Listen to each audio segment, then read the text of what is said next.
Здравствуйте, товарищи. Welcome back to Russian Through Poems and Paintings. We're on day 104, and today we're going to conclude our review of Russian noun endings and also look quickly at adjectives.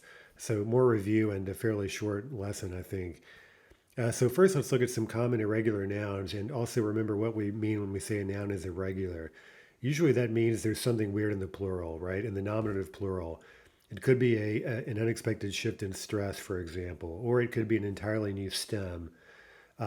And so the thing to note, obviously, is that we have to just simply learn these nouns since they're unpredictable, they're irregular, and we have to keep watching out for them. Today, we're going to see a few of the common ones referring to people, but there are others out there, and we'll deal with them as we come to them. But just keep in mind that again, what you really need to learn in most cases is the nominative plural, and then keep what's ever unusual about the nominative plural in all the remaining forms. It could be the stress, or as we'll see here, it could be the changing stem there in the plural. So let's look these over and just recall them from last year. Sin, you see in the singular, the plural, totally unpredictable, synovia. Genitive plural, synovier. So you can see already that new stem is going to be used throughout the plural. And let's give the remaining forms, which as we know are very easy. We just have to watch for hard versus soft. And we can see clearly that in the plural we're dealing with a soft stem here. So, xinaviam, synaviach, synaviami. Number two, Deutsch, plural Deutscheri. So again, an unusual stem. And, historically, this would have been a separate class of, a little subclass of nouns that would have each followed their own pattern. Another noun in this group is Mat, right? Mat works very similarly to Deutsch. We didn't include it here because nowadays people usually just say mama. And what's one reason they would do that, by the way? Well, because mat is a weird noun, right? So what happens with a lot of these irregular nouns is that over time they start falling out of use in some way. Or if they're used, they may start to resemble regular forms more than their older forms, now regarded as irregular. So anyway, something to think about in terms of the development of a language. If you were to look into your crystal ball and guess what would these nouns be doing in 200 or 300 years, you would guess that they'll change in some way. They'll be simplified. They'll act like regular nouns, or something to that effect. So another example is Deutsch, right? You of course you do hear that word, but quite often you hear the diminutive Deutschka instead. And all things considered, you could see how Deutschka may eventually win out because it's just an ordinary hard feminine, right? And you don't have to remember all these crazy forms that you get with Deutsch. At any rate, the plural of Deutsch is Deutscheri, Deutscherie, in the genitive plural, Deutscheriam, Deutscheriach, Deutschermi. Now there we see that we have a further irregularity in the instrumental, right? So you see we have three of those on this list right now, is where the instrumental is itself unpredictable. So rather tricky. Now the form deciriami may be heard. You may hear that, but I think if you're being strict about it, you should use this form decirmi. Three, brat, bratya, in the plural, like bratya Karamazovy, right? The brothers Karamazov. Bratyev, genitive plural. K bratyam, a bratyach, s bratyami, right? So we keep the stress where it is, we keep the new stem, and we just add soft endings. Четыре, muj, plural muzha, genitive muzhe, k muzham, a muzhach, s muzhami. Easy. Пять. Okay, here's an extremely common one. Drug becomes druzya. Note the soft sign there, but note the genitive druzye, there is no soft sign. So people often misspell that. So know that that is the correct spelling, what you see here. But then in the remaining forms, we're back to the ya kind of pattern. So we keep the soft sign and we get друзьям, a друзьях, с друзьями. Шесть, сосед. Here's something really weird. It doesn't seem like a big difference, but for Russian, this is actually extremely weird where we go, with no other change in the stem, we simply go from hard to soft. Now, in some other languages like Polish or Czech, this is the norm with masculine animate nouns. But anyway, in Russian, this is really weird. And in fact, I can't think of another example of this. Maybe there is, but I can't think of one. Anyway, so К соседям, right? We just keep it soft. О соседях с соседями. For the next two, 7 and 8, we have something called suppletion, meaning that the plural form is suppletive. That is, it's actually a completely different word, a completely different stem than the singular. And what's happened is over time, these two words have sort of merged into one, and they're thought of as a single word, even though originally they had nothing to do with each other beyond similarity in meaning. So anyway, the singular for child is rебенок. Now you may know the plural, the real plural of that historically would be ребята, which you probably have heard. It's actually very common in Russian, but it means something like "hey kids" or "hey guys." So it's kind of a colloquial, word that's used colloquially. But the standard version for children, the standard plural of ребенок is дети. Plural детей. The remaining forms will be к детям, о детях, с детьми. That's somewhat unusual actually, because normally if we have a genitive in yay and the yay is stressed, we expect that stress to remain in place throughout the other plural forms, but here it jumps backwards. So again, it's just a weird noun. Восемь, человек, person, human being. Remember that although that's masculine, that can refer to either a man or a woman. There's no implied gender there really beyond just the somewhat accidental grammatical gender. Anyway, the plural is люди, right? So another suppletive form, genitive людей, к людям, о людях, с людьми. Okay, so again, those forms we just have to learn, and in the future, whenever we encounter an irregular noun, we just have to learn that. That's how irregularities work, right? You just have to deal with it, sort of. But keep in mind that most nouns referring to people aren't irregular. So here, let's just look at a few examples and give some plural forms.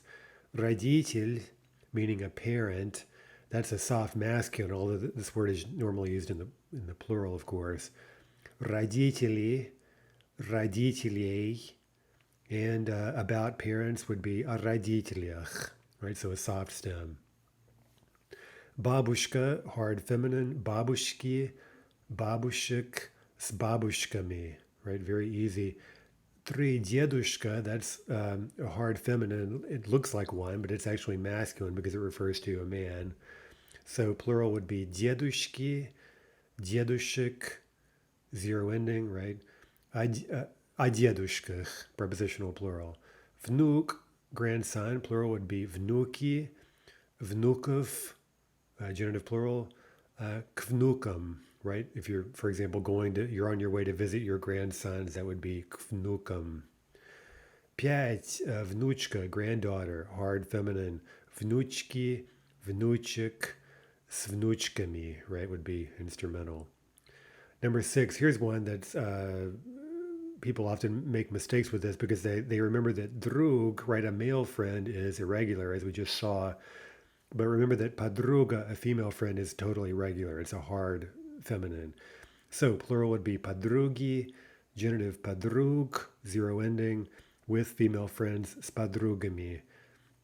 7, жена, nominative plural, you might guess жены, and you'd be close, right? We would expect the stress to jump backwards, but in this case, we get a revealed latent yaw, right? So that's unpredictable. So in that sense, this verb could also be thought of as this word, this noun could also be thought of as slightly irregular. Жены, genitive plural, жен, about wives would be о женах. 8, невеста, a female fiancée, a bride. Plural would be невесты, невест, genitive plural. If let's say men are going to visit their female fiancés or whatever, к невестам would be the dative plural. 9, жених would be a male fiancé or a groom. Nominative would be женихи. Okay, you can hear that happens to be an unstressed masculine noun. That's also slightly unpredictable. If we had to guess, we would probably guess that this would be unstressed. And we're going to talk more about how we might do that in book 4. But at any rate, женихи is the nominative. And again, we have that we have an unstressed noun, and so that stress is going to carry over to all the other endings. Женихов, And if we're going to visit male fiancés, that would be gzhenicham, dative plural. Okay, let's fill in some blanks here with some of these nouns we've used today, and we'll use them to describe this very famous and rather grotesque painting that really is an interesting. We just see a lot of strains in Russian history intersecting here in this painting, so it's a really, really important one, and it's good to know what's going on here. This is a really momentous event in Russian history, as it turns out. The painting is Ivan Grozny, syn его Ivan. So Ivan the Terrible and his son Ivan. The Ivan's dynasty was the first Russian dynasty in medieval Russia, right? They were called the Rurikovichi, the Rurik dynasty, which was founded by this semi-legendary figure Rurik, who was a Varangian. There were these Viking peoples who were moving south into Russia. And according to legend, the Russians were kind of disorganized and they wanted a strong ruler. And they invited these Viking rulers to rule over them. And in time, these Vikings kind of assimilated to Russian culture and Russian language and so forth. And so at any rate, that's kind of a long story. But what the result was the first Russian dynasty, the Rurikovichi. And so that first dynasty actually ended with Ivan the Terrible, in essence. He had three sons. The first one we see here, that was Ivan. And again, we don't know exactly what happened, but apparently in a fit of rage, he struck his son with his staff in the head. And you can see here, he's realized that he's killed his son. His son is bleeding to death. He's dying. And you see this look of horror on Ivan's face at what he's done, because of course, not only has he killed his son, but he's killed one of his, well, I think Ivan was the eldest son, as far as I remember, so that he was first in line for the throne. So he's now imperiled his own dynasty. Now, of course, at this moment, he couldn't have known how important this was, because he did have two other sons. But I believe the second oldest son was named Fyodor, and apparently he was kind of a half-wit and very unhealthy, and he did actually rule after Ivan, but for a very short period, and he died. And that left the third son, Dmitry, who was killed under very mysterious circumstances in a town on the Volga, north of Moscow, called Uglich, and I actually visited the scene of the crime there, so to speak. So again, according to legend, and also according to this legend that was sort of enshrined by Pushkin in his play Boris Godunov, this youngest heir to the throne, Dmitry, was killed by some of Boris Godunov's henchmen here in this town Uglich. So this little kid was murdered in order that Boris might assume the throne, might usurp, we could say, the throne, right? So anyway, it's kind of a funny story.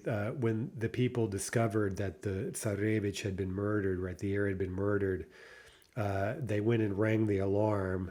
It's called Nabat, is sort of the alarm bell. So they went and rang this bell to sound the alarm. And supposedly Boris was so angered by these locals that he had the bell itself whipped and exiled to Siberia. And it was only brought back much, much later, right? This exiled bell. Anyway, that's kind of a different story. So at any rate, Ivan the Terrible's line ended, his dynasty ended, and we had this interregnum, which was the so-called time of troubles in Russia, the smutное время. There were famines and all sorts of just disasters that beset Russia. And of course, part of the suspicion was that this was sort of God's punishment or whatever for this disaster in the succession, right? That the rightful heir was not on the throne and therefore Russia was being punished.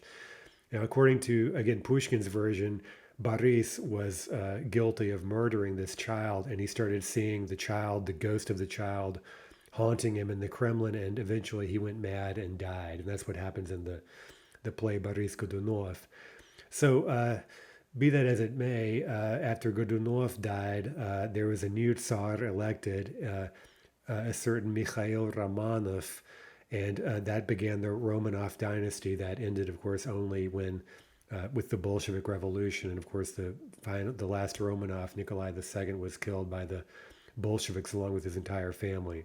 So another footnote to this story is that, as we said, the real Dmitry was supposedly murdered, but during this time of troubles, this guy appeared out of nowhere claiming to be the rightful heir to the throne, right? And this guy ended up going down in history as the Lje Dmitry, the false Dmitry, or what's also called in Russian as samazvanyets. So this kind of thing happened several times in Russian history. Samazvanyets, you can see it's from the verb zvать, meaning to call, and it also has to do with naming. So a samazvanyets is one who literally names himself or calls himself Tsar. And this theme of, in English, that's usually translated as a pretender, right? A false pretender to the throne. And by the way, this theme comes up not only in Russian history, but also in literature later. For example, there's kind of a pretender plot that figures in Dostoevsky's The Demons, for example. So if you ever read The Demons, this theme of samozvanstva, right, of being a pretender, comes up there. It also comes up, by the way, in Crime and Punishment. We'll discuss that when we read Crime and Punishment. You could think of Raskolnikov as a kind of samozvanyets in the sort of, according to the Napoleon model of crowning yourself emperor. Okay, anyway, so this false Dmitry, with support from Poland and Lithuania, he did indeed assume the throne in Moscow, but he ruled for a very short time. Eventually, an angry mob killed him, and I think, if memory serves, they first hanged him, then they had him drawn and quartered, then they burned what was left of him, stuffed him into a cannon, and shot it back in the direction of Poland, from whence he came, right? So a rather short and disastrous rule for the false Dmitry. And then, of course, the Mikhail Romanov was elected Tsar, and he was legitimate and began the dynasty of the Romanovs. Okay, anyway, so a lot to say there. Let's fill in some blanks here and learn more about the painting. Let's say that Ivan the Terrible had 3 sons, and here we're using a collective number, troya, which is followed by the genitive plural. So you may remember that. We'll practice it more at some point, I believe in book 4. So sin, у Ивана Грозного было 3 сыновей, right? Genitive plural, 3 сыновей. He himself killed his eldest son, Ivan. Он сам убил старшего сына, right? Just animate accusative, it looks like genitive. Старшего сына Ивана. Дочь, let's say the Tsar also had 3 daughters, but all his daughters died in childhood. У царя тоже было 3 дочерей, right? Genitive plural. Но все его дочери, right? Nominative plural, all his daughters, умерли в детстве. They all died in childhood. 3 жена. Ivan had many wives, but not all his wives were legal, right? Which is, of course, was important for purposes of succession, right? He had a lot of illegitimate children, but they couldn't inherit the throne. У Ивана было много жен, но не все его жены были законными. Look at the instrumental there with that predicate adjective. 4 человек говорят, что 3-го сына царевича Дмитрия. Now note there that we've had an accusative thrown at us, right? So we know something was done to this 3rd son. We don't know what it is yet. We have to keep reading. And we finally get to our verb ubili, right? So he was killed, right? So they say, or it is said, that the 3rd son, the Tsarevich Dmitry, was killed by, and here in the Russian we get, this is an active verb, so we need a subject. Ubili люди Borisa Godunova, right? The people or the henchmen or whatever of Boris Godunov killed the 3rd son, the Tsarevich. Okay, 5, внук, so grandson. Since Ivan had no grandchildren, no grandsons, right? Fyodor died childless, as far as I know. His dynasty ended, and Godunov, Boris Godunov, came to power. Так как у Ивана не было внуков, его династия закончилась, и Годунов пришел к власти. 6. By the way, I should mention briefly that a lot of people know Boris Godunov because of the opera by Mussorgsky. It's arguably the most famous Russian opera and really fantastic. So if you ever get a chance to hear that, it's highly recommended. Anyway, and it follows the Pushkin drama, so it's again kind of Pushkin's version of this historical legend about the right Boris haunted by the murdered child. Okay, шесть. Человек. During the reign of Godunov, or in the presence of the power of Godunov, if we sort of unpack that literally, власть means power, but it could also translate as reign. При власти Годунова был великий голод. There was a great famine. That was one of the big problems during this time of troubles. Many people didn't have food. У многих людей не было еды. Right, so u, of course, is taking here the genitive plural, and then не было еды, that's a genitive of non-existence. Ребенок, according to the version of Pushkin, Godunov lost his mind when he saw the murdered by him child in the Kremlin. Now look at that little phrase, убитого им. Убитый is a past passive participle, so again, we haven't really studied this yet, but we will in this book. And we've noted already that with passive constructions, whether it's a participle or simply a passive verb, you often get the instrumental telling with what or by whom something was done. And here we have the im, meaning that the child was killed by Godunov, or at least on his orders. And so that explains the instrumental im. Okay, but in terms of the blank, we just need a direct object. По версии Пушкина, Годунов сошел с ума, когда он увидел убитого им ребенка в Кремле. Okay, that does it for our little history lesson. Let's wrap this up fairly quickly by looking at adjectives. Again, there's not really a whole lot to say about this. Let's start with hard adjectives, just reviewing from last year. So see how much of this you know. Certain things, for example, the feminine endings there in the singular, a lot of them are oi. Right, so as long as you remember the accusative, right, a to u, ya to you, right, we get novu you in the accusative. All the other forms there are oi, oi, oi. So the feminines are very easy to remember. Note also that the masculines and the neuters are basically the same, right? That's the only thing maybe to remember there is that remember the masculine animates in the accusative, like novого студента, right? It's going to look like a genitive form. If we go to the plural, we're lucky in Russian, right? We don't have to worry about gender anymore.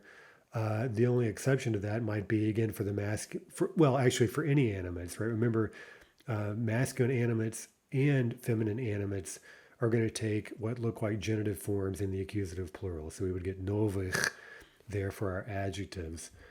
Here's a famous painting just for an example of a hard adjective. Неизвестная. So this is an unknown woman, meaning we don't know the identity of this woman who, posed for this portrait. I don't think anyone, I'm sure there's been a lot of speculation, but I don't know, maybe someone does think they know the identity. At any rate, this is by Kramskoy. We'll see more of his paintings. He was especially good as a portraitist. But the painting is entitled Неизвестная. And of course, you see the female ending there, the feminine ending there on the adjective неизвестный, meaning unknown. Okay, so let's look at a few other adjectives. There's one other thing to review, and that is the spelling rules, right? How spelling rules affect adjectives. So this is fairly important. Look over the spelling rules and try to remember those, right? Remember, there are 8 letters that are affected by spelling rules. The 4 hushings, the 3 velars, and then this kind of odd man out that's and if you think about, if you group the letters in that way, it can be a little easier to remember the rules. Right, the 7-letter rule says that after the 4 hushings plus the 3 velars, right, 4 plus 3 equals 7, we can't write u. Instead, we write e. So again, we can think of that as a spelling rule. Note again that it does also reflect what's actually said, right? So it's not merely a spelling rule. It's telling us what sound combinations can't occur in Russian. Okay, the 5-letter rule says that after the 4 hushings and we can't write unstressed or. Instead, we have to write yeah. So let's look over how these rules affect adjectives. Here we have some new adjectives, mostly new for describing people. So some useful ones here that we'll practice in our conversation exercises. But for now, let's just look at the grammar. And we see that, again, the vast majority of adjectives are not going to be affected by any spelling rule. And those would be the exact same endings we just saw in the table. But if the stem happens to end in a hushing or a velar, like veliki, right? We have a ka there. Well, that's going to force us to write e instead of u, right? So you see a slight change in the spelling. And, most of you, I think by this point, hopefully you're just kind of used to that, right? You don't really need to think of it in terms of the spelling rule. But anyway, look at the next example. Here's one affected by both the 5 and the 7 letter rules, right? So sumashedshi, there we have a hushing consonant at the end of the stem. So that means that in the masculine and the plural are affected by the 7 letter rule. And then also in the neuter, right, we can't write the unstressed or, so we get yeah because of the 5 letter spelling rule. So finally, we have unstressed adjectives, right? There statistically there aren't too many of these, but they're important, right? So two things to note: the masculine singular is different completely, right? We get oi as our ending there, and then look at the neuters also. Remember that since the ending here is always stressed, there's never going to be a problem writing an or, right? So the 5 letter rule can't possibly affect these unstressed adjectives. Okay, so let's fill in a few blanks and refer to the table if you need to. Let's say our students are very smart, so it's going to be nominative plural. Наши студенты очень умные. Два, глупый, stupid. His theory is completely stupid. Okay, теория, we need feminine nominative. Его теория совсем глупая. 3, успешный, successful. He founded a successful company, firmu. Okay, that's a feminine accusative, right? So the adjective will be успешную.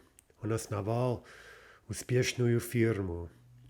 4, красивый. We strolled through a beautiful park, right? There's the по. Remember, по takes the dative, and here, right, meaning around an open space. So we strolled around the park or through the park. Dative, по красивому парку. Мы гуляли по красивому парку. 5, бедный. They help poor people. Okay, helping takes the dative, so людям we see there in the plural, the dative plural. Они помогают бедным людям. 6, известный. I spoke with a famous actor. Okay, instrumental. Я поговорил с известным актером. 7, великий. We're reading about Catherine the Great. Okay, so there's a feminine, right? Remember, it's oi all over the place in feminine singular adjectives. Мы читаем о Екатерине Великой. 8, смешной. Okay, there's an unstressed adjective. He tells funny jokes or funny stories. Он рассказывает смешные анекдоты. 9, богатый. These are the homes of very wealthy people. Okay, genitive plural. Это дома очень богатых людей. 10, молодой, another unstressed adjective. We're interacting with Russians, with young Russians. By the way, that verb общаться is a really common one in Russian. It means to interact, to socialize, to speak with. It's kind of a multi-purpose verb for just interacting with people. Мы общаемся с молодыми русскими. Okay, that leaves one final topic quickly, soft adjectives. Right, so the first thing to note here is that there are very few soft adjectives statistically in Russian. We're going to look at a few common ones today. And in book 4, we're going to take one more swing at this topic, and I'll give you a more or less complete list of soft adjectives in Russian. There really aren't very many. I would say maybe 40, 50 or so that you would really ever hear. Anyway, remember that just because a masculine form ends in has an E in the ending, it isn't necessarily soft. So let's take a quick example, Ruski, right? We could think of that masculine form, right? We're writing E there because of the spelling rule. right? But Ruski is not an inherently soft adjective. And we can see that really easily if we look at the feminine Ruskaya, right? Or Ruskaya for the neuter, right? So Ruski, even though the masculine sort of looks soft, it isn't really soft, right? So for an adjective to be truly soft, it's got to be soft everywhere. And usually that means that the stem ends in a soft N.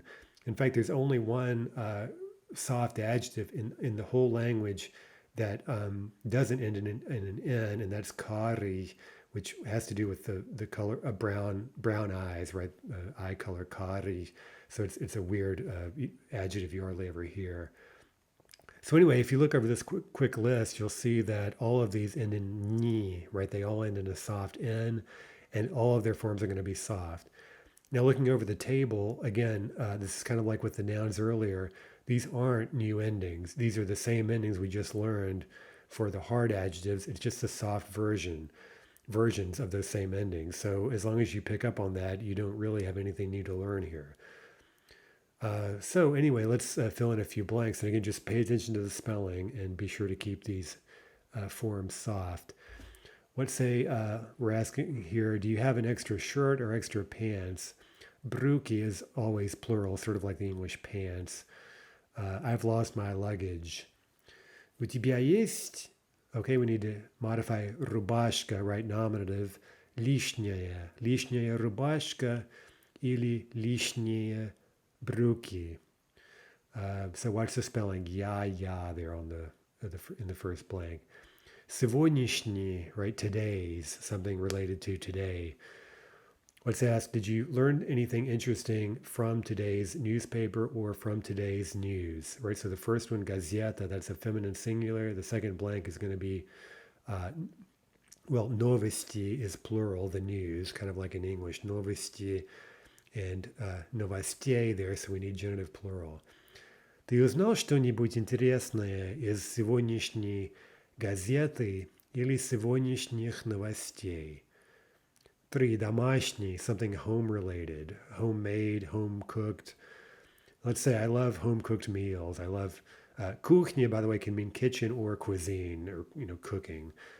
Я люблю, okay, feminine accusative, домашнюю кухню, right? Note the you, that spelling sometimes people think they think it's kind of funny looking, but again, if you pick up on what's happening, right, it's basically you, but the soft version. So of course, what we get is you. Ресторанная кухня не лучше. Okay, here's a bit of review. What do we get with comparatives, right? We have a comparative form, and we want to say better than.